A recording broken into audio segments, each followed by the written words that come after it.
We are very close to our goal of 1,000 subscribers, but I still need your support. Please don't forget to take a second and subscribe to my channel. The coffee pot at the Saguaro Bell Diner was scrubbing itself to death when Isabel Ortega vanished. It was Friday, August 12, 1994, the kind of desert night that sanded the edges off everything: neon signs, voices, the thin line between routine and catastrophe. In San Lorena, Arizona, population 2,903, the heat held on even after midnight, hovering at 96 degrees Fahrenheit.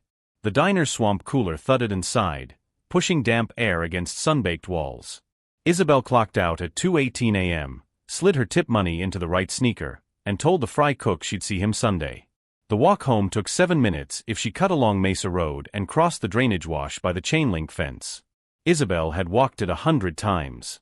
She wore the same uniform she always did: white keds, black jeans, a red polo faded to brick by too many laundromat cycles, the silver Virgin de Guadalupe charm her mother had given her when she graduated high school. The night manager, Gus, watched her through the glass as she pushed the door open with a hip. He lifted 2 fingers in a salute that said, "Be safe, kid." She lifted 2 fingers back and was gone, swallowed by the neon wash and a sky pinned with stars. At 2:31 a.m., 17 minutes later, Isabel's cassette player clicked on in a trailer at Ocotillo Court. A neighbor heard it through the thin walls. Track 2 on a mixtape called Drive to Douglas, a tinny guitar intro Isabel liked because the chords felt like highway lines flying under a car. Whoever turned it on didn't touch the volume knob. It sat at 3, low enough to be polite in a park where noise traveled faster than gossip. A kettle on the 2-burner stove began to simmer, a silver dime of steam pooling around the spout. The front door was deadbolt. The chain latch sat in its cradle. The bathroom window, the only window anyone ever used to sneak out of those trailers when they needed to, was latched from the inside. At 2:43 a.m., steam whistled, hit a boil, then burned off into the dry air. At 3:07 a.m., Deputy Avery Cole of the Rincon County Sheriff's Office caught the call. Possible missing person. 19-year-old female. Walked off shift, expected home, never arrived. The voice on the radio belonged to the night operator, who always sounded like she was halfway through a cigarette and a crossword. Avery flicked on his light bar, no siren. No point waking folks, not yet, and let the Crown Vic roll slow through town. He'd been a deputy 16 years. He'd seen beer fights and cattle theft and one ugly murder with a tire iron behind the bowling alley. He told himself, out loud, because sometimes that's how you make it true, that this was most likely nothing. A girl stopped by a boyfriend's place. A ride offered, accepted. A night that braided 2 routines together and made a knot. By sunrise, he'd think about writing a reminder to remind the boss to remind folks about walking alone in late hours, and that would be that. At 3:19 a.m., Avery pulled up to Ocotillo Court. The mobile home sat squat and low, their aluminum skins catching what little moonlight filtered through the dust. Swings creaked. Evaporative coolers hummed like insects pinned to cork. A woman in a robe waited at the steps of Lot 12, arms folded like she was holding herself together from the outside in. "You're late," she said, and then, "I'm sorry. I didn't mean that. I called as soon as I knew. I'm Alma Gutierrez, Lot 11. I heard her tape. It's still playing." The tape was still playing. Avery's flashlight slid over a narrow kitchen, the kettle on the back burner, a loop of brown scorch under it where the heat had licked the metal dry. He put 2 fingers around the handle and moved it off the burner with a soft clack. The air smelled faintly of chamomile and burned aluminum. On the counter, the red mug Isabel used for everything from coffee to ramen. In the sink, a cereal bowl with milk dried to a pale rim. On the table, a community college course catalog, dog-eared at Anatomy and Physiology I, with notes in the margins in tight, tidy script. A pair of pink-handled scissors. A roll of scotch tape with dust on the first inch. He stood in the doorway to the bedroom without entering. A floor fan on low ratcheted its head left and right. The cassette player, an off-brand Walkman, lay face up on the bed, earbud cord draped across a neatly folded t-shirt like a question mark. A church bulletin with the words "Novena for Safety" was tucked under a small ceramic dish. The dish held 3 quarters, 2 nickels, and the silver Virgin charm's original broken chain. The new chain was around Isabel's neck when she left the diner. Gus remembered it catching the neon reflection like a string of tiny suns. The clock on the nightstand read 2:36. It ticked softly. Avery watched the second hand jump and wondered what time it had been when someone turned the music on. He checked the door. The deadbolt was engaged. The chain had been slipped out of its track. He checked the windows. Latches on. Screens unwarped. No scuffs on the cheap vinyl sill, no give in the aluminum frame. He checked the bathroom. Damp rag on the edge of the sink. Toothbrush in a glass. A white box of drugstore hair dye under the basin, unopened. He checked the back steps. A desert cat stared at him with yellow coin eyes before disappearing under lot 10. Still no Isabel. 2 trailers down, a teenager with an old cordless phone tucked under her chin told the operator she could see Avery's flashlight moving, and was that good news or bad? Across the park, a man in a grease-stained Dodgers tee stepped onto a porch and lit a cigarette, watched smoke sail off on a wind that wasn't much, just enough to remind the place the desert had a pulse. Avery asked Alma to tell him the story again, exactly what she'd heard, how she knew it was Isabel's tape. Alma's answers were crisp in the way people's answers get when they've rehearsed the truth in their heads and don't want it to sound like a performance. She always plays that song when she comes home from late shift, she said. Not every night. Just Fridays. The kettle, too. Always tea before bed. I heard the tape. Then the whistling. Then it stopped. That's the sequence. Anyone else come or go? Avery asked. Alma's mouth made a thin line. People come and go all night, she said. It's August. It's payday. But I didn't hear her door open again after the whistle. And I didn't hear footsteps on the steps. You live here long enough, you know the difference between a footprint on your steps and the wind knocking your broom. At 3:42 a.m., Avery called it in, missing person. Female. 19. Last seen leaving the Saguaro Bell Diner at 2:18 a.m. en route to Ocotillo Court, Lot 12.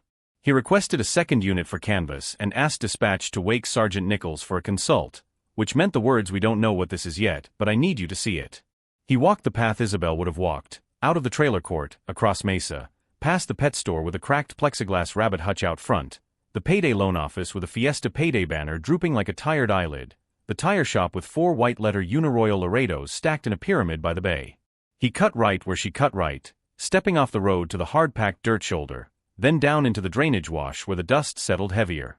He found footprints, keds or something like them, about a size 7, pointing toward Ocotillo Court, spaced. In a way that said tired girl walking home, not in a hurry but not dawdling. He found 2 other sets too, boots, wide tread, bigger feet, and sandals, small crisp heel edge, walking the other way. He traced Isabel's prints to the chain-link fence breach where kids had peeled the links up and back to make a flap. The flap squealed on a rust hinge when he lifted it. Beyond, hard-packed parking lot dust that barely took a mark unless the foot was heavy or running. Isabel's prints continued for 6 steps and then stopped. Not faded. Not smudged. Not swallowed by a dust devil swirl that could confuse a rookie. Stopped. Avery squatted. He drew a square around the last clear print with a pocket knife so his own boots wouldn't crush it, then drew a second square around the second to last. He measured stride length with a tape. He measured print depth with a metal ruler from his clipboard. He could hear Nichols already. The man had a voice like a screen door and zero patience for metaphors. We are not in the business of magic tricks, Cole. We are in the business of people. Even so, the hair on Avery's arms was doing the thing it did when a puzzle made a new shape in the dark. At 4:11 a.m., Sergeant Nichols arrived, yawning into the back of his hand, hair smashed flat on one side, eyes narrowing as he walked the same path. He said what Avery knew he would: people can lift people, cars leave cars, feet can be carried. He traced his flashlight along the earth and found the boot prints. This guy, he said, heavier, not hurrying. These. He traced the sandals. She's not our girl. That's yesterday or earlier tonight. He turned slowly. Where's the camera that should be watching a paylot? This is San Lorena, Avery said. We spend money on spray paint over paint to cover tags that say the same thing. They canvassed. 2 truckers had watched the neon blink while eating chili dogs, didn't see a girl. The night clerk at the Circle Q swore he knew every regular and she wasn't one, and also the soda fountain wasn't working, and are you going to tell the county health or am I? The man at the tire shop had fallen asleep in front of a rerun and woke to their knocks with a carton of ice cream sweating in his hand. He blinked like a mole. No, I didn't. See. Anyone. At 5:03 a.m., the sun smudged purple along the eastern lip of the Rincon Range. Light crawled down the block walls of the backlot. Details came up out of the night like fish being coaxed to the surface. Avery saw, at the second-to-last parking space by the back fence, a series of tiny concentric rings in the dust, as if someone had set something cylindrical down and lifted it again, set it down and lifted it again. He knelt and put a pencil into the center of one ring. The pencil fit the diameter of a thermos cap. Next to the rings, a small crescent-shaped scar in the dust, bright and fresh, like a fingernail clipping had sliced a line on the surface. He looked at Nichols. "Thermos," he said. Nichols rolled the word in his mouth. "Diner kid. Coffee. Tea. You find a thermos out here, Cole?" "No," Avery said, "but I found a kettle on a burner that boiled itself dry." He looked back toward the wash and the flap in the fence. He pictured Isabel pushing it up with her hand, ducking, stepping through, adjusting the weight of the strap on her shoulder. He pictured the 6 steps she took. He pictured someone waiting with a thermos, friendly, familiar. He pictured a hand touching her elbow like a suggestion, not a command. He pictured a mouth saying something she'd said yes to before, so it didn't sound like a trap until it was. By 6 a.m., Alma had called Isabel's mother, Elena, who worked the front desk at a motel out by the interstate on the day shift and came on the run, hair in a clip, sandals slapped on barefoot. She was not the kind of woman who asked questions gently. She went straight past the tape Nichols had strung across the tiny kitchen and into the bedroom, where she pressed her hand flat to the sheet like she could feel heat that wasn't there anymore and said, "She makes her bed first thing. She doesn't leave it like this." Avery, who had been ready with a speech about contamination and scenes, stood silent and watched a mother scan the room like a human inventory, checking all the places grief hides: the closet, open with 3 hangers empty, the bathroom, clean, trash can lined and empty, the table, catalog, scissors, the sink bowl, the counter, red mug. "She was saving for tuition," Elena said. "Her tips. Don't look at me like that. I know what people think. I don't touch my daughter's money." By 7:12 a.m., the first rumor blew through town like a crosswind. A green pickup, always green in these stories, always a Chevy, was seen loitering near the wash around 2 in the morning. Someone's cousin said the driver wore a hat low over his eyes. Someone else said the driver had no face at all. A man at the Circle Q said the truck had been there since Wednesday. It belonged to the tire shop guy's brother who was replacing a water pump, and anyway it was blue. The rumor changed its color to fit the teller's memory and their fear. At 8:30 a.m., the sheriff came by, shook Nichols' hand, clapped Avery on the shoulder, asked if they'd bagged the cassette for prints and if the tape had a catalog number. It did. 90 minutes, cheap brand, the kind you buy at the dollar store and dub over the same song 10 times until the tape stretches. "Fan her schedule," he said. "Diner, school, church, friends. I want names and I want people. Talk to the boyfriend. There's always a boyfriend." "There isn't," Elena said from the doorway, eyes narrow. She broke up with Marco Reyes in May. He moved to Nogales in June to help his uncle. He writes postcards. He is not your man. The sheriff didn't say he'd heard that one too. He just lifted his chin at Avery and said, "Check anyway," and walked back to his cruiser to call the county PIO, who was about to have a delicate day, enough press to flush out tips, not so much it scared the town into choking on itself. By noon, the desert was high and hard again. The heat microwaved the details out of things. Avery stood in the wash where the footprints came from and tried to make the last 6 steps do anything except stop. He had been a decent baseball player once and a worse chess player, but he knew a setup when he saw one. The print dug deeper on step 3, like a weight had shifted slightly, like a shoulder had tilted toward another person. On step 5, there was a very faint tail in the dust to the right, like something had been dragged lightly, fabric maybe, or the hem of a shirt brushing the ground. He drew it into his notebook exactly as it was, even though it was barely there. He labeled the squares he'd cut around the prints with numbers, then bagged the dust from each square into vials the lab would call useless until it wasn't. At 2:14 p.m., the diner manager called to say she'd found something in Isabel's locker. Avery drove back past the payday banner, the pet store, the sign with the cartoon cow winking at the tire shop. In the back room, the swamp cooler worked everything into a damp itch. The locker door stood open. On the top shelf, a neatly folded sweatshirt, a pack of grape gum, an appointment card for the county clinic with next Thursday circled twice. Underneath, A Polaroid, face down. The manager said she hadn't touched it. Avery slipped a glove on and flipped it over. It showed a stretch of desert road no one bothered to pave twice, the shoulder collapsing into a ditch full of brittle grass and beer cans. A saguaro stood in the middle distance with one arm raised like a man trying to get a bartender's attention. In the foreground, someone had placed a red diner mug on the hood of a car. The date stamp in the white border read August 9, 94, 3 days earlier. On the back, in ballpoint, Mesa, 3 a.m. You can see all the way to the river if you stand on the hood. The handwriting looked like a boy's, determined and a little defensive, the way people write when they want to seem casual. "Who has a Polaroid?" the manager asked. "What year is it?" 1978. She scratched the back of her hand with a napkin. "She didn't show it to me. I would have told her to throw it out. I tell them all, don't keep anything in the locker you don't want stolen or used against you in a fight."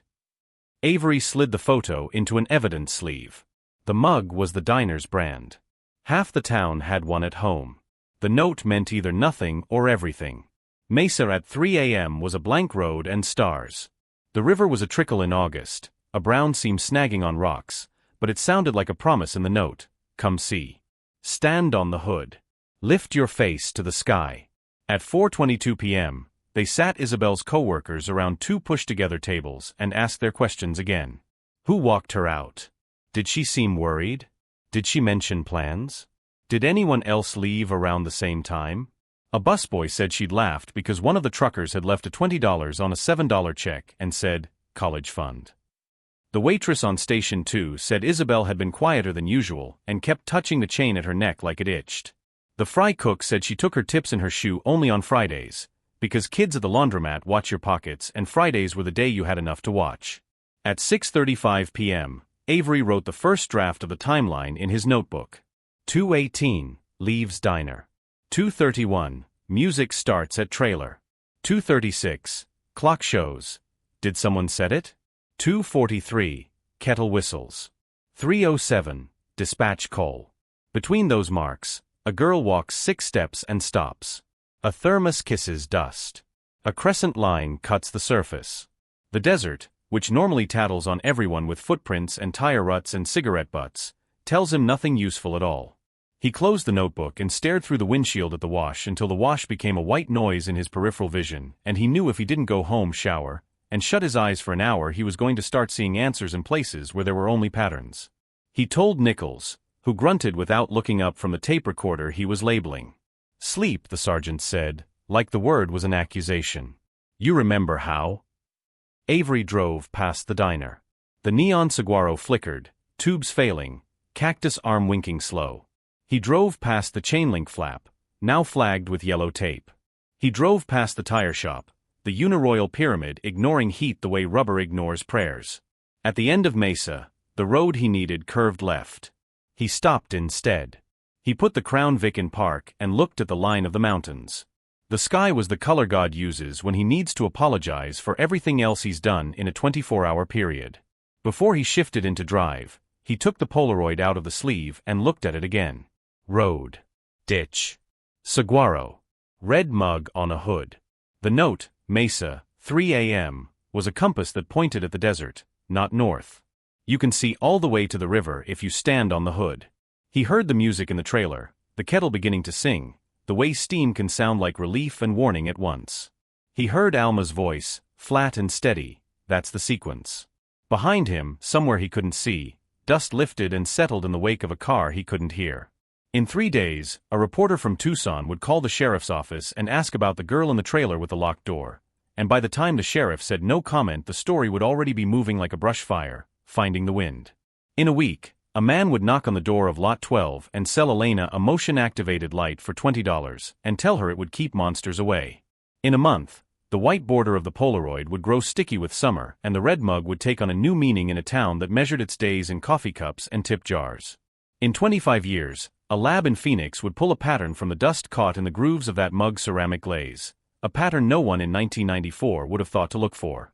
But tonight, none of that lived in Avery's head. Tonight he had a girl, 6 steps, a stopped song, and a mother who stood in a doorway and said without crying, "My daughter makes her bed first thing. like that was a fact the world could be rebuilt around if people would just listen. He put the car in drive and told himself the same lie he always told at the beginning of a case he knew would cut something out of him. This will make sense. People made it. People can unmake it. He turned left toward home, and in his rearview mirror the neon cactus dropped its wink and went dark, then flickered back to life with stubbornness that felt like hope. By sunrise on August 13, 1994, the temperature had already clawed past 95 degrees Fahrenheit. The Rincon County Sheriff's Office had 2 men assigned full-time to the Ortega case, Deputy Avery Cole and Sergeant Nichols, and 3 part-timers borrowed from traffic duty. That was all the manpower a town like San Lorena could spare. The official line was simple: missing person, female, 19. But everyone in town already called it the Trailer Girl case. At 9 a.m., Elena Ortega sat in an interview room that smelled of stale coffee and metal dust.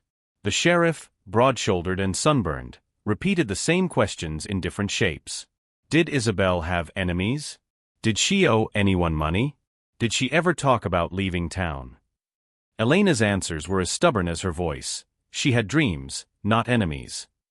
She owed the light company, like everyone else. She wanted to leave, but she wouldn't sneak away in the middle of the night. Avery watched her from the corner. She reminded him of his mother. Tough hands, small frame, eyes that dared the world to lie to her. When the sheriff excused himself, Avery leaned forward. "Ma'am, can I ask, did she ever mention a place called Mesa?" Elena frowned. "Mesa? You mean the road?" "No," Avery said. "Someone wrote Mesa, 3 a.m. on a photograph we found in her locker." "She never told me about that," Elena said. "But she liked the quiet out there. Used to drive to the overlook with friends. Said the stars looked close enough to touch." The boyfriend who wasn't by noon, Avery and Nichols were standing in front of a stucco duplex on the north edge of town. Marco Reyes opened the door shirtless, eyes bleary.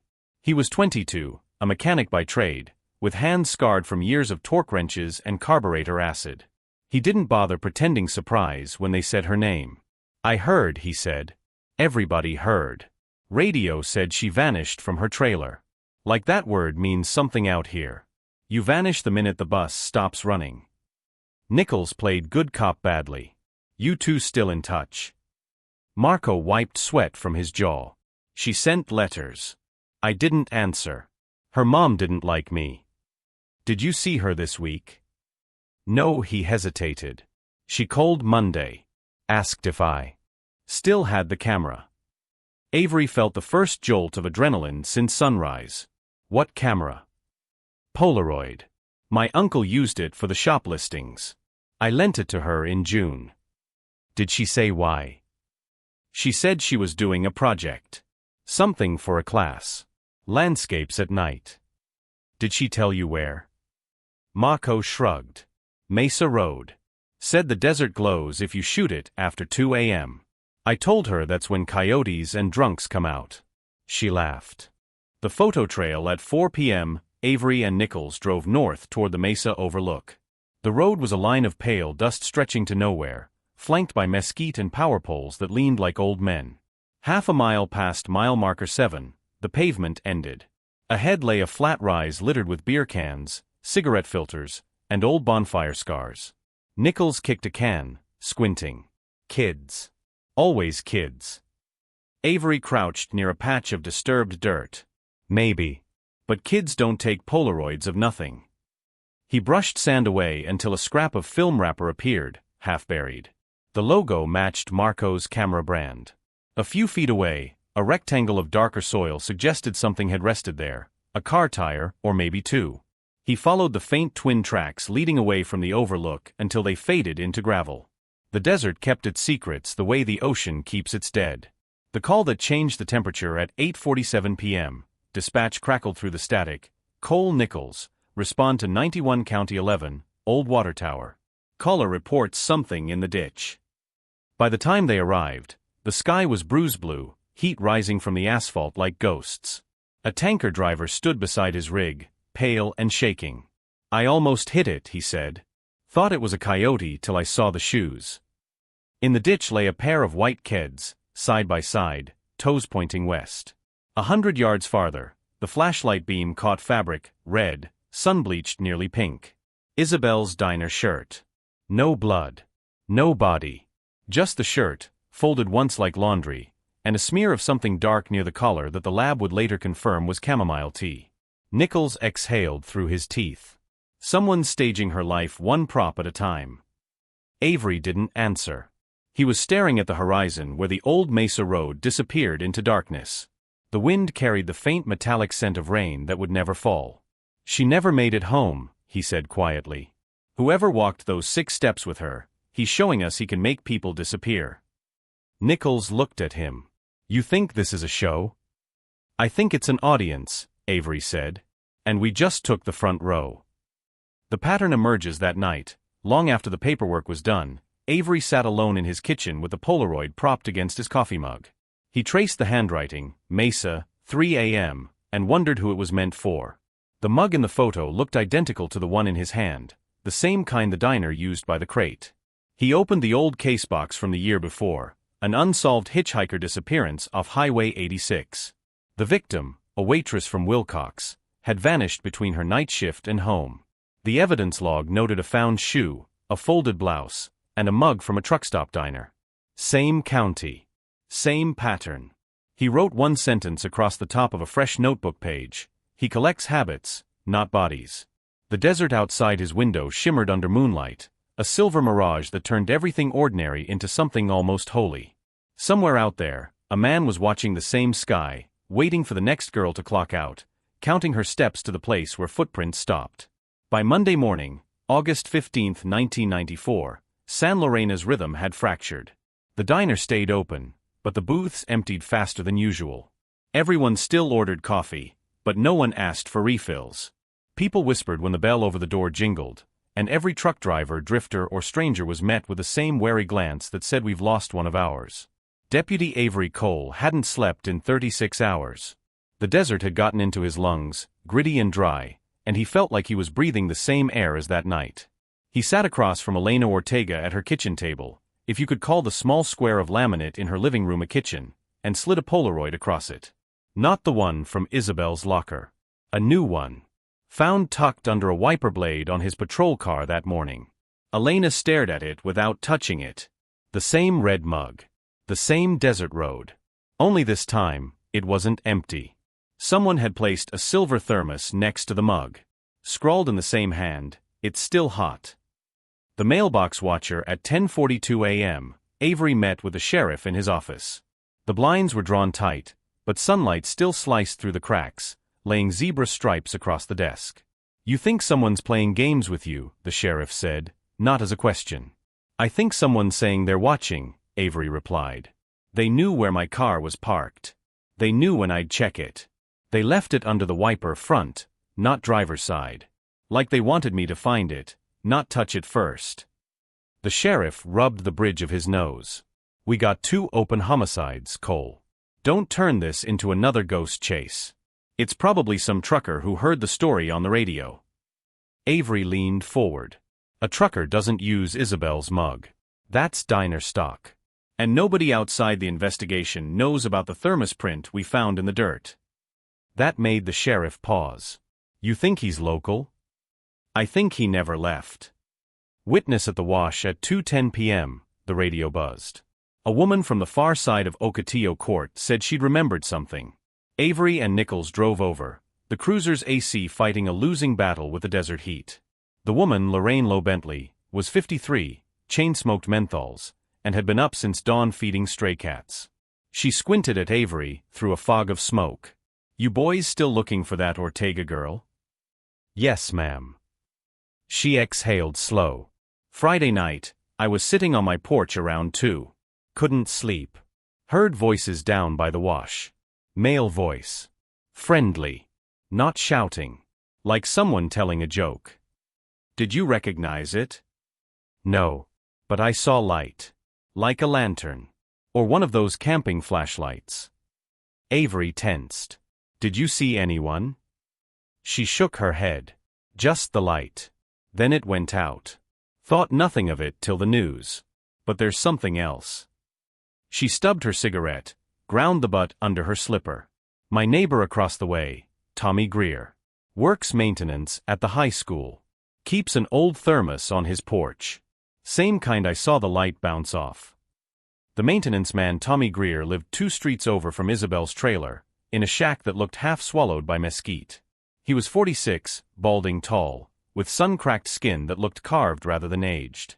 When Avery and Nichols pulled up, he was sitting on his porch sharpening a pocket knife. Avery flashed his badge. "Mr. Greer, mind if we ask you a few questions?" "'Bout the girl?" Greer asked. "You're late. Everyone else already did." Nichols kept his tone flat. "We're following up. Folks said you were out Friday night." Greer snorted. "Folks say a lot. I was fixing a generator at the school till after 3. You can ask the janitor.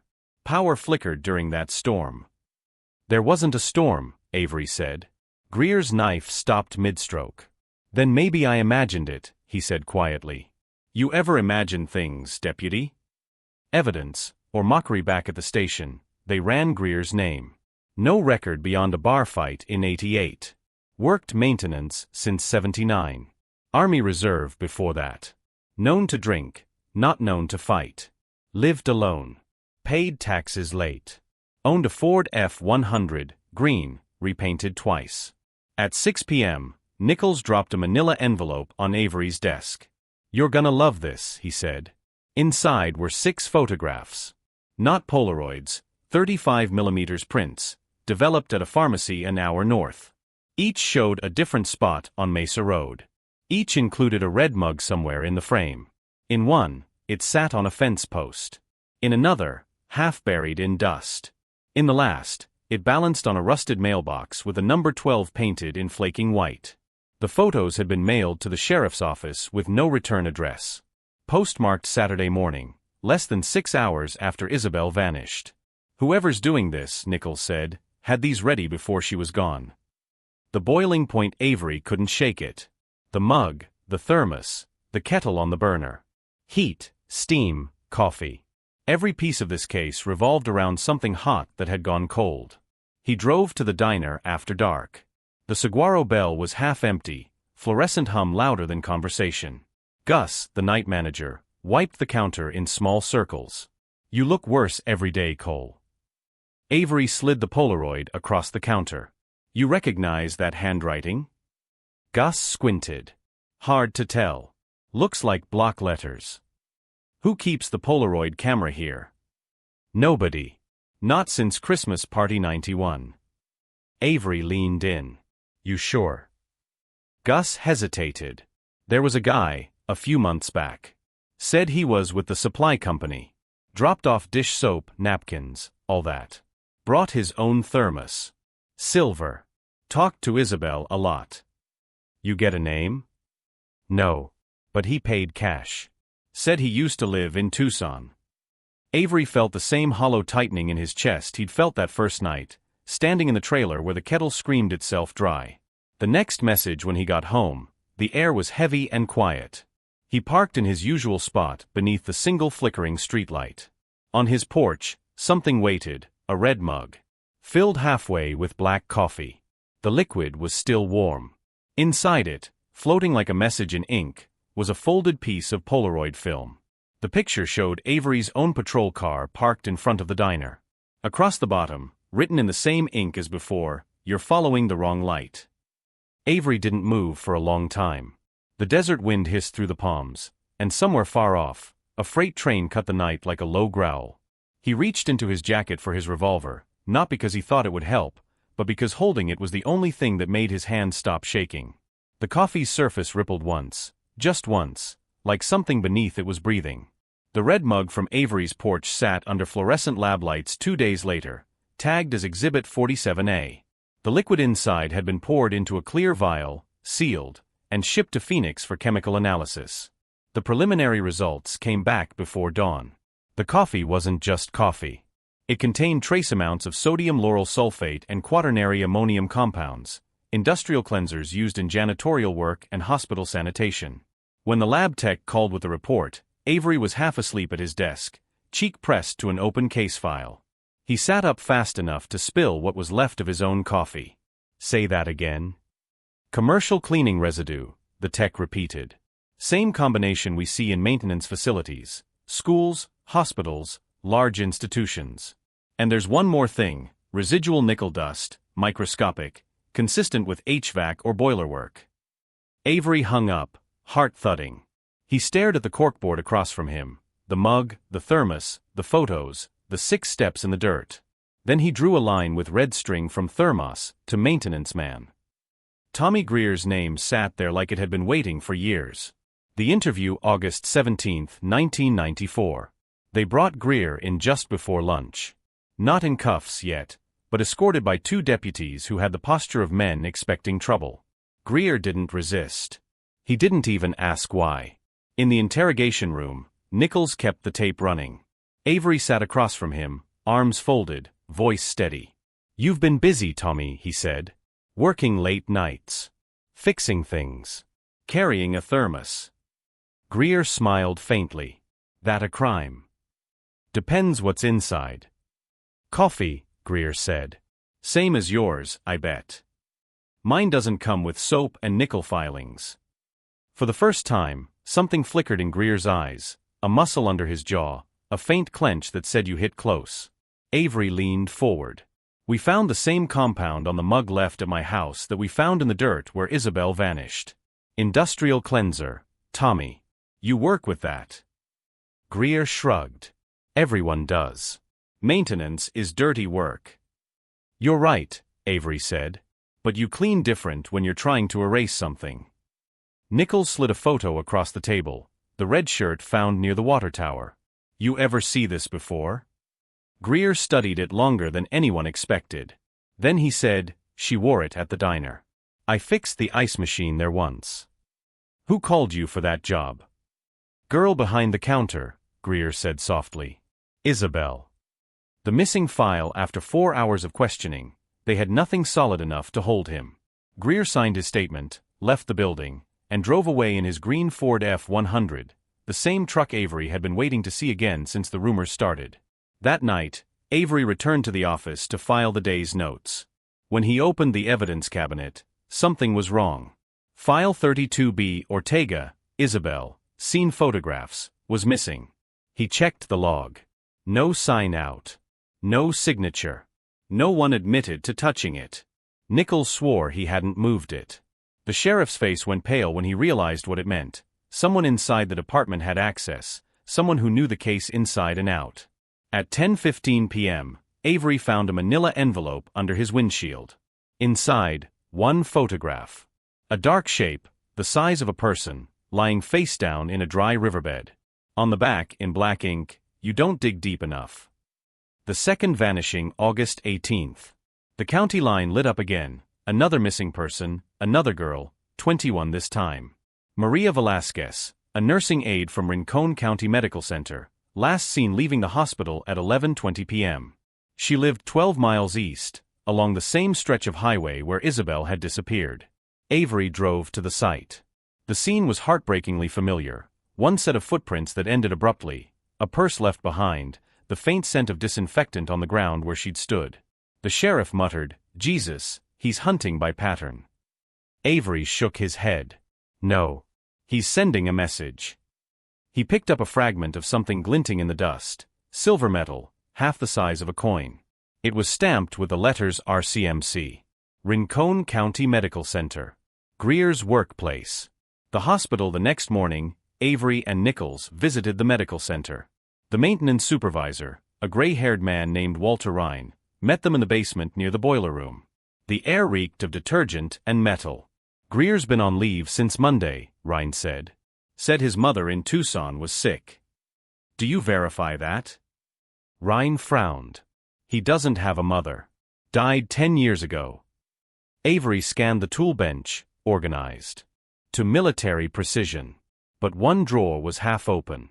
Inside were cleaning rags, neatly folded, stained faintly red-brown. He lifted one with tweezers. The smell hit first, burnt coffee and disinfectant. Nichols whispered, "That's her shirt color." Avery looked up at the industrial clock ticking above the door, and for the first time since the case began, he felt it, a shift. Not just the slow grind of investigation, but a presence watching, waiting, daring him to make the wrong move. The evidence in the walls that afternoon, the forensic team arrived. They used luminol spray in the boiler room. The blue glow came up slow and sickly, tracing streaks along the concrete floor, up the drain, into the walls. When they cracked the drywall behind the water heater, they found what the desert hadn't hidden: 3 Polaroids, sealed in a plastic bag. The first showed Isabel at the diner, smiling behind the counter. The second, Maria Velasquez, walking across the hospital parking lot. The third, Avery himself, standing beside his patrol car, unaware the photo had been taken. Each had a handwritten caption. The first was a test. The second is proof. The third decides everything. The decision by nightfall, Avery stood outside the hospital service exit, watching the empty road. The air shimmered with heat lightning. His hand hovered near his revolver. Greer was gone. His truck abandoned 5 miles out of town near the dry riverbed. Inside it, the same silver thermos. Still warm. The note on the dashboard read, "You want her back, come where the footprints stop." Nichols found Avery loading extra rounds into his belt. "You're not going alone," he said. Avery looked at him. His face was pale, but his eyes were steady. "He took her because I got close. He's turning this into a mirror. If I don't go, the next one's already chosen." Nichols exhaled hard. "Then we both go." The desert was silent as they left the last lights of San Lorena behind. Ahead the wash waited, the same strip of dirt where Isabel's 6 footprints ended, the same emptiness that had swallowed her whole. And somewhere out there, past the reach of headlights, something breathed through the darkness, slow, deliberate, almost human. The desert didn't sleep. It waited. By the time Avery and Nichols reached the end of Mesa Road, it was 2:37 a.m., the same cursed hour Isabel had vanished. The headlights washed over the rusted chain-link fence where the earth dipped into the drainage wash. The flap in the wire still hung loose, squealing faintly when the wind moved it. Avery killed the engine. The silence that followed was enormous. He could hear his own pulse. And under it, something else, a rhythmic hum, distant, metallic, alive. Nichols stepped out first, shotgun across his chest. "Generator," he said quietly. "Somewhere ahead." Avery nodded. He grabbed the flashlight, though the moon gave just enough to see the pale trail of dust ahead, leading toward a cluster of low mounds maybe a quarter-mile off. Old mining storage, according to county records. Abandoned since the 70s. They walked single file. Their boots pressed into the sand, careful, measured. Avery kept counting his steps. 1, 2, 3, 4, 5, 6, and stopped. There.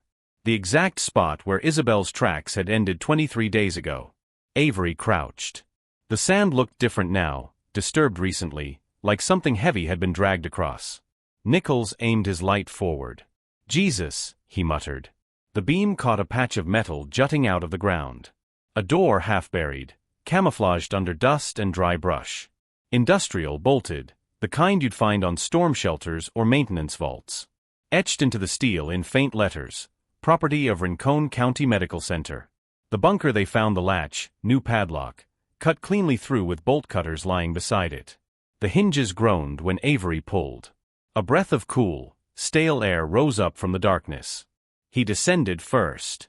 A narrow staircase, metal grating underfoot, walls sweating condensation that shouldn't exist in a desert this dry. The smell hit next, a blend of bleach, rust, and burnt coffee. Nichols followed, flashlight jittering against the concrete. At the bottom, an underground corridor. 20 feet long, lined with industrial piping and breaker boxes. A maintenance space. And at the end, a door slightly ajar, humming with a faint vibration of machinery. Avery pushed it open. The room beyond was lit by a single bare bulb swinging gently from a frayed wire. Tables. 2 of them. One stainless steel, one wooden. Both covered in objects that didn't belong together. Coffee mugs, thermoses, scissors, strands of hair taped into neat bundles, a necklace with a broken chain. And on the far wall, Polaroids. Dozens. Maybe hundreds. Each pinned with a thumbtack. Each showing the same thing, women mostly young, standing in ordinary places, bus stops, laundromats, store aisles. Smiling. Unaware. Below each photo, a word written in black marker. Before. Nichols whispered, "Sweet Mother of God." Avery stepped closer. His flashlight swept across one final row, different from the rest. These were darker, night shots. And in each, a mug. The last one made him stop cold. It wasn't a woman. It was him, standing outside the sheriff's office, head turned, mid-conversation. The caption read, "Now." The voice in the dark, a sound came from behind them, soft, like metal sliding against concrete. Then a voice, calm and conversational. "I was wondering when you'd make it, Deputy." Nichols swung his shotgun toward the hallway. Avery's flashlight caught the figure just beyond the doorway, tall, pale in the beam, a glint of metal thermos in one hand.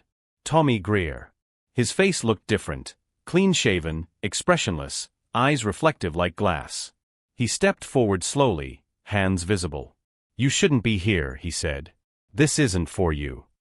Avery kept his gun level. "Where are they, Tommy?" Greer tilted his head. "They're all where they chose to be. You don't understand what I do for them." "Tell me." "I make endings neat," Greer said softly. "I fix what's broken. They call us janitors because we clean the mess. But sometimes the mess is people." Nichols edged closer to the doorway. "You killed Isabel." Greer's eyes flicked toward him. "No. I completed her." The flashlight caught movement, Greer's free hand, something metallic. Nichols fired first. The shot blew plaster from the wall. Greer ducked, vanished into the corridor. Avery chased. His boots echoed, gun raised, shouting, "Stop! Tommy!" But when he reached the stairwell, there was no sign of him, just the faint metallic hum again, fading into the earth. The aftermath: the FBI arrived within 12 hours. The bunker was sealed, catalogued, photographed. They found 3 sets of female DNA on the tools, 2 confirmed matches, Isabel Ortega and Maria Velasquez. The third, unidentified. They found nothing living. No bodies. No trace of Greer. The maintenance records from Rincon County Medical Center revealed he'd signed out 1 industrial generator and a case of cleanser the night before Isabel vanished. Both were missing. Avery's report used phrases like possible serial abduction and staged disappearance pattern, but he couldn't shake the simpler truth that haunted every page. Greer wanted to be found. He wanted someone to understand. The note: 2 nights later, after the press had left and the desert had gone quiet again, Avery returned home. He hadn't touched coffee in days. When he opened his front door, the smell hit him: fresh brew, faint vanilla. On his table, a mug. The same red diner mug. Inside it, folded once, was a note written in tight block letters: "You stood in her footprints. You should have looked up." Avery stepped back, scanning the ceiling. Above the light fixture, a faint blinking red LED, the kind used in disposable camera timers, blinked once, twice, and then went dark. He ran outside, gun raised, scanning the empty street. Nothing but dust and the sound of cicadas. For a long moment, he stood there under the Arizona stars, realizing Greer wasn't gone. He was everywhere Avery had been, 1 step ahead, watching the watchers. The desert never forgets. By the end of that month, the FBI had declared Tommy Greer a federal fugitive. Posters went up. Tips came in. Every sighting turned to sand. Elena Ortega left San Lorena for good. She told reporters she'd rather live where the wind didn't sound like her daughter's voice. And Deputy Avery Cole stayed. Because some nights, when the wind hit the wash just right, you could hear a whistle, soft, distant, like a kettle boiling somewhere underground. And he couldn't leave until he knew what it was. The desert doesn't change much in 8 years. But paper does. By 2002, the Ortega case file was yellowed, edges curled from too many photocopies and too many hands trying to explain the impossible. It lived in a metal drawer labeled Cold Cases, Priority 3, sandwiched between a 1989 double homicide and a stolen cattle report from '96. Detective Naomi Teller found it by accident. She'd been transferred to Rincon County from Tucson PD after a breakdown in her department's cybercrime division, a story the brass called burnout, and she called being right too early. She had a gift for patterns, for finding echoes in noise. But out here, in a desert office where the computers still hummed on Windows 95, that gift was just a way to keep from dying of boredom. So when she pulled Avery Cole's file out of storage, she expected another desert ghost. Then she saw the photographs. Hundreds of Polaroids, scanned and numbered by the FBI. Each with the word before written in the same flat, unhurried hand. And one labeled now. Her thumb paused on a memo dated 1994, written in Avery's careful script. He collects habits, not bodies. Naomi whispered the line aloud. Then she turned to the last page. Attached was a report stamped unverified lead, 2001. A call from a janitorial supplier in New Mexico. Someone had been ordering industrial cleanser in bulk, paying cash, requesting the same formula Greer used. The name on the invoices, Thomas G. Reeves. A new name for an old ghost. Naomi typed the name into the new state crime database. 2 results. One was a driver's license out of Santa Fe. The other, a maintenance contractor listed under a federal subcontract with Desert Star Correctional Facility, 30 miles south of Phoenix. The photo on file showed a man in his 50s. Receding hairline. Pale eyes. A face that could pass anywhere. But the jawline. The scar under the right ear. It was him. Tommy Greer. The old detective. Naomi needed someone who knew the story. Someone who'd been there when the dirt still remembered the sound of Isabel's steps. That meant finding Avery Cole. He'd retired in 2000 quietly, with a citation for bravery and a letter from the sheriff that said more between the lines than on them. When she found him, he was living in a trailer on the edge of Benson, Arizona, a half-hour from the border. The yard was a scatter of mesquite, satellite dish, and a single chair pointed at the horizon. He opened the door shirtless, silver hair tied back, a revolver tucked in the waistband of his jeans. "You're either selling religion or reopening hell," he said. Naomi held up her badge. "Maybe both." He studied her for a long moment, then stepped aside. "Come in. Mind the dog. He bites men but judges women." The dog didn't move. It was a taxidermy coyote on the counter. "Coffee?" Avery asked. "No," Naomi said. "I don't drink it anymore." A shadow crossed his face. Smart girl. The new lead. When Naomi laid out the printouts, the contract, the driver's license, the order receipts, Avery stared at them without touching. Then he whispered, "He's still cleaning." "That's what it looks like," Naomi said. "Desert Star Correctional uses its own maintenance staff. They work nights. No cameras in service corridors." "He's repeating the pattern," Avery murmured. "Industrial cleanser. Isolation. Routine access. And no one watching." He rose, crossed the room to a filing cabinet that looked older than she was. From the bottom drawer, he pulled a worn notebook, leather cover, bullet hole through the corner. "Everything I didn't give the Bureau," he said, tossing it onto the table. "They said it was obsession. Maybe it was. But I learned his rhythm. He works in cycles, 7 to 9 years apart. Every time, he builds a new system, a new name, a new way to make the mess look like magic." Naomi flipped through the pages. They were filled with sketches of the bunker, notes about thermoses, cleaning formulas, timelines of disappearances. And one detail circled in red ink: he always sends a message to whoever's closest to the truth. Naomi looked up. "Then we'll make him think that's me." The prison Desert Star sat in a flat basin ringed by rust hills and razor wire. A medium security facility that smelled of sweat, oil, and boredom. Naomi signed in as part of a facility security audit, credentials courtesy of the state's cold case task force. Avery waited in a rented sedan 2 miles away, listening on a radio scanner. Inside, Naomi met the night maintenance supervisor. Name tag, Tom Reeves. Same pale eyes. Same steady calm. He led her through the mechanical wing, describing the boiler layout and ventilation systems in polite, precise detail. His voice was calm enough to make her skin crawl. "Do you like your work?" she asked casually. He smiled faintly. "I fix things people don't see. Makes me feel necessary." "You've been here long?" 7 years next month." 7 years. Right on schedule. Naomi stopped beside a door marked Utility Access, authorized personnel only. The air seeping from the crack beneath it carried a faint note of coffee and bleach. She forced a smile. "Mind if I take a look inside?" "Of course," he said, producing a key. The lock clicked. He pushed the door open. Inside, rows of shelves stacked with cleaning chemicals, mop buckets, and a dozen silver thermoses. On the far wall, something new, a corkboard. Photographs, neatly arranged. Naomi's breath caught. The first photo, Isabel Ortega, scanned from a newspaper clipping. The second, Maria Velasquez. The third, her. A security still from the prison entrance that morning. The trap she drew her pistol. Step back. Reeves didn't move.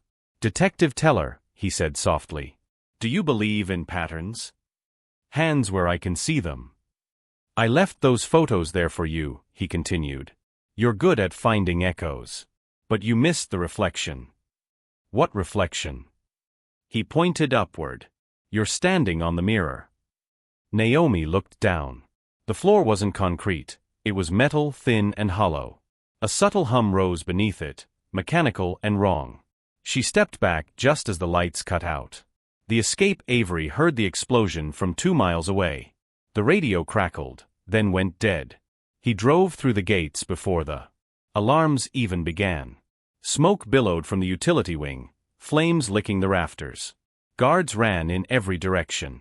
He found Naomi outside, covered in soot but alive, limping toward the perimeter fence. He's gone, she gasped. He rigged the floor. He knew we'd come. Did you see him leave? She nodded. He smiled at me. Said, you fixed it. Then the floor blew.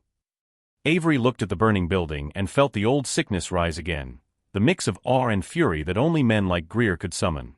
The aftermath: 3 bodies were recovered from the blast, none of them Greer's. Among the debris, investigators found one surviving item, a red diner mug undamaged, balanced upright on a shelf beam. Inside it, a Polaroid. The photo showed Avery and Naomi standing in the desert, their backs to the camera, walking toward the wash. On the bottom edge, in that same calm handwriting, before it repeats. Avery stared at it for a long time. Then he said what neither of them wanted to admit: he's not killing to erase them. He's teaching someone. Naomi looked at him sharply. Teaching who? He turned the photo toward her. The image was slightly distorted, taken from behind a dusty window, the reflection catching her outline perfectly. You, he said quietly. Or whoever comes next. The first thing the computer said was match probability, 96.4%.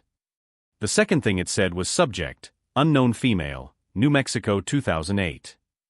8 years had passed since the fire at Desert Star Correctional, and Greer, if he was still calling himself that, hadn't been seen since. Avery Cole was 71 now, still living out near Benson. Naomi Teller had moved into digital forensics with the Arizona Bureau of Investigation. The desert didn't hold files the way paper did anymore. It held data, fingerprints in code. She'd spent months scanning old crime scene photos, every Polaroid, every scanned print from the Ortega case, and feeding them through the new recognition software the Bureau was testing. The program cross-checked textures, lighting artifacts, and analog film degradation. Most matches were false positives. But then the system found a pattern that didn't make sense. The same dust grain signatures, identical scratches on the right edge of each print, from Isabel's 1994 Polaroid, Maria's 1994 photo, and an unknown image recovered from a missing persons case in Carlsbad, New Mexico, 2008. Different states. Different cameras. Same physical imperfection. Meaning, whoever took them was using the same lens. The Carlsbad girl Naomi drove to Carlsbad herself. The missing woman was Rebecca Hale, 23, a veterinary student who disappeared while working part-time cleaning kennels at an animal clinic. She'd been last seen at 10:14 p.m., locking up alone. Security footage showed a man stepping out from behind a supply van, blurry, taller than Rebecca by a head, carrying something metallic in his right hand. The local police hadn't noticed the object before. Naomi froze the frame and enhanced. The software sharpened the reflection just enough. A faint curved line. A lip. A thermos. She sat back in her chair and whispered, "You son of a bitch." The return of the Desert Avery answered the phone on the third ring. His voice was weaker but steady. "Teller." "I found him," Naomi said. "Or he found someone else." There was a pause. Then, "Where?" "New Mexico." The same lens, same dust. "He's active again." Avery sighed. I told myself I'd stop chasing ghosts. He's not a ghost. He's evolving.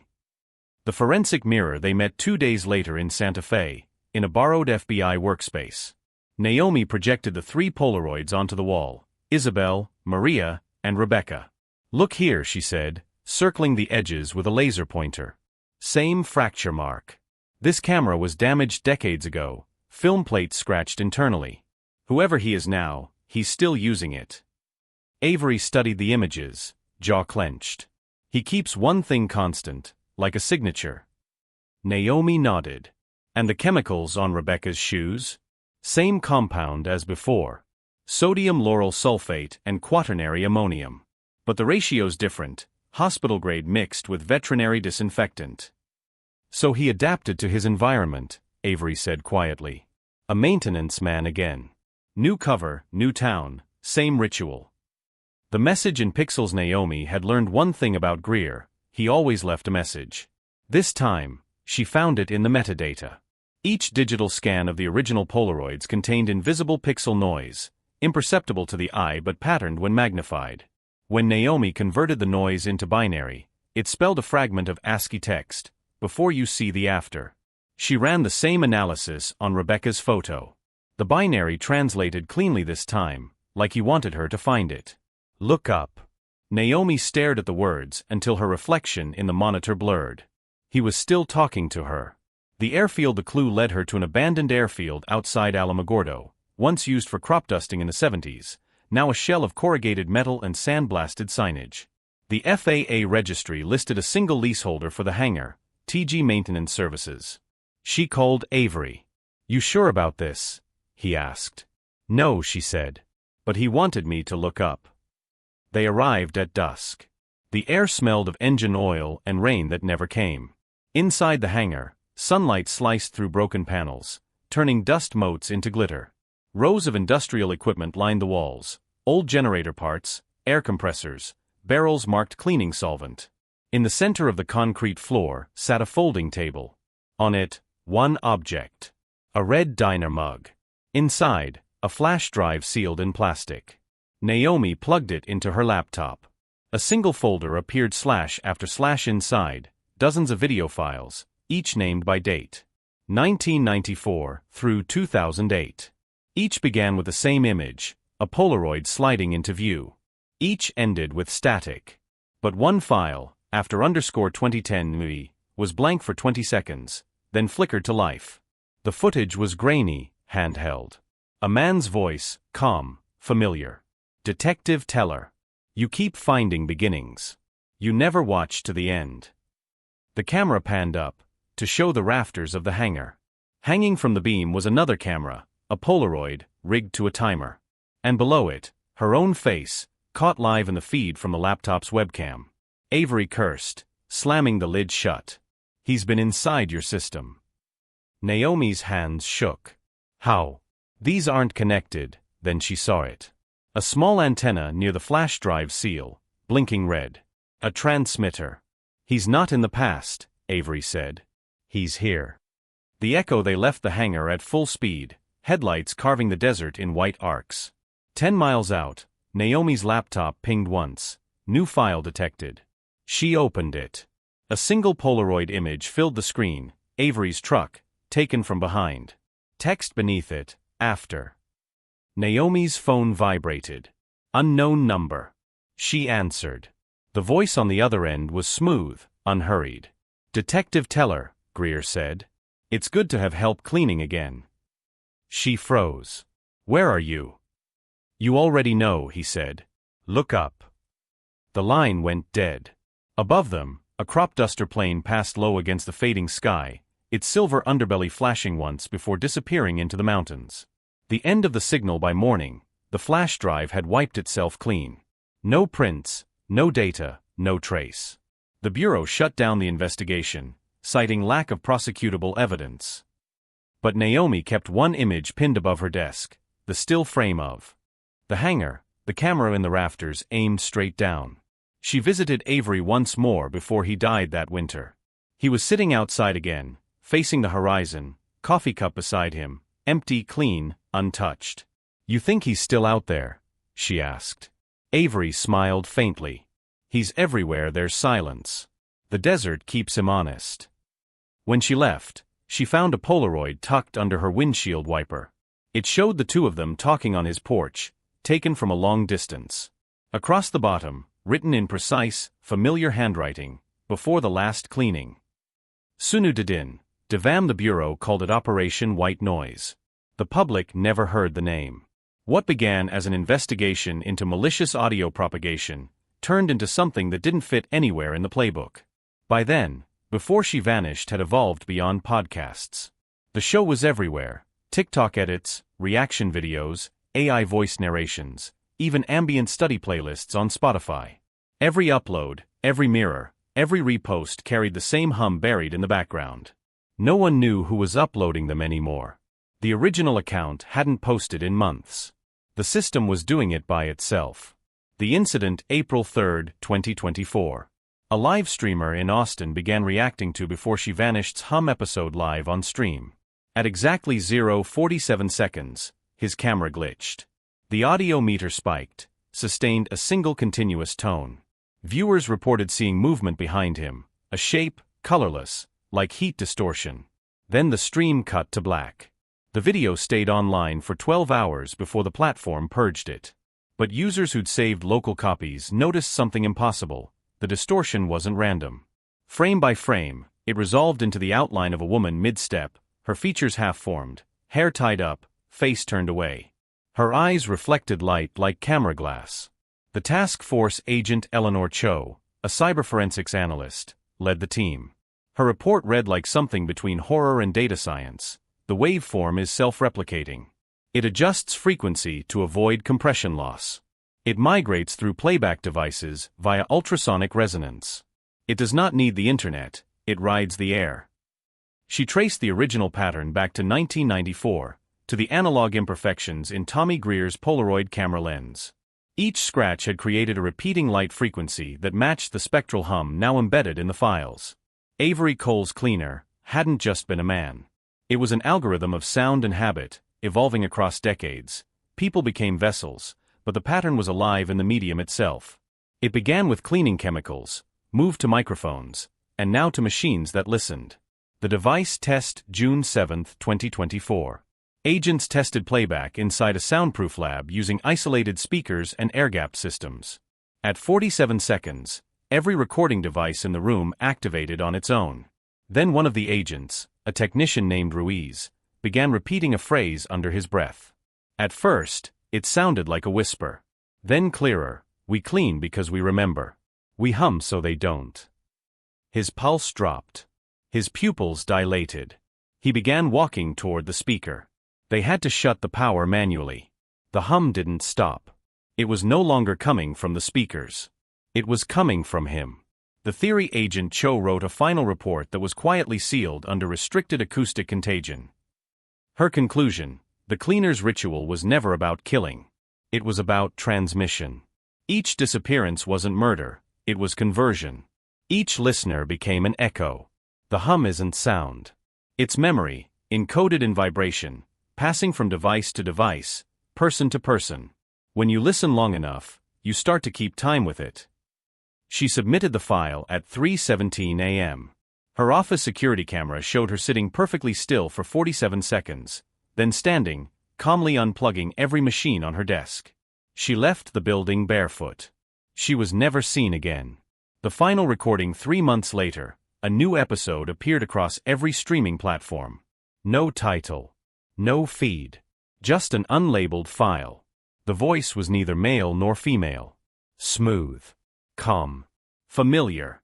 This is the last cleaning. They tried to cage the sound, but the air remembers.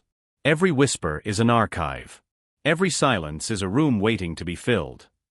Then, faintly, in the background, a heartbeat. Then another voice, Caleb's, distorted: "You can't stop what you recorded." And then, Naomi's voice, soft, deliberate. The hum was never a warning. It was a doorway. The world after. Within days, the file spread faster than any malware in history. Phone microphones activated at random. Speakers emitted faint tones at dawn and dusk. People began reporting dreams of rooms filled with Polaroids, each photo pulsing with faint light. Every image was of the listener, frozen mid-breath, mouth open as if about to speak.